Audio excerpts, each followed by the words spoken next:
大家好，之前一期视频底下呢，有朋友留言说想要了解一下茶叶中的苦味。作为有求必应 UP 主，今天就给大家安排上。正好生物碱也是茶叶中苦味的成为物质，还可以接着茶多酚那期视频来讲讲茶叶中三大活性成分中的第二类生物碱。首先，苦味的来源，生物碱是茶叶中特征化学物质之一，主要包括咖啡碱、可可碱以及少量的茶叶碱，主要以咖啡碱为主，占茶叶干中的2%到4%。它们三个的药理作用都差不多，都有提升利尿、促进胃液分泌、帮助消化的功能。咖啡碱喝起来是苦的，并且它的阈值比较低，所以大家很容易能够感受得到，还会随着温度的升高，阈值进一步下降，苦味增加。还有之前讲的酯型儿茶素也是苦涩味，所以夏秋茶中的酯型儿茶素含量高，它喝起来就比春茶要苦得多。像一些朋友在夏天会选择喝冷泡茶，由于水温低，茶汤中的咖啡碱以及儿茶素的含量其实是很少的，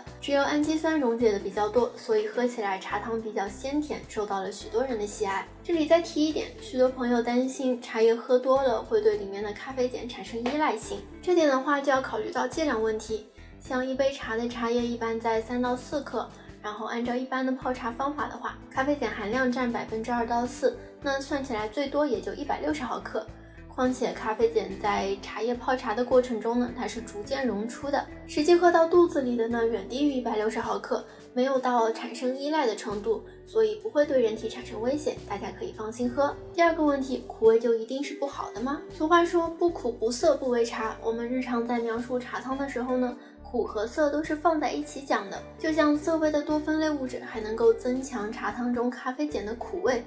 那么苦味就一定是不好的吗？我觉得不尽然啊，要看它是哪种苦味，是不是能够让人愉悦的。又苦又让人愉悦，是不是听起来还蛮矛盾的？但其实呢，在茶叶中，如果这个苦味能够很快化开，转化成甘甜，我觉得也不失为一种乐趣。像之前喝过的老曼峨，虽然前期是很苦，但是越喝越甜，让人觉得前期的苦也是体验的一部分，所以也就没有那么难接受了。毕竟有前面苦的衬托，才有后面甘甜的爽快。大概就是苦尽甘来这个词给人的感受了。除此之外，如果从物质的角度来看，苦涩味也是茶叶内质丰富的一种体现。就像审评词汇中的醇厚、浓醇、浓厚这些词呢，都少不了儿茶素和咖啡碱的参与。总的来说呢，就是要不同物质之间的比例好，这样即使含量高的话，也会有很好的品饮体验。并且我觉得茶叶的韵味是离不开内含物质的丰富的，如果一款茶叶太清淡，是很难感受到茶韵的。最后，苦涩的程度呢是依靠感官审评，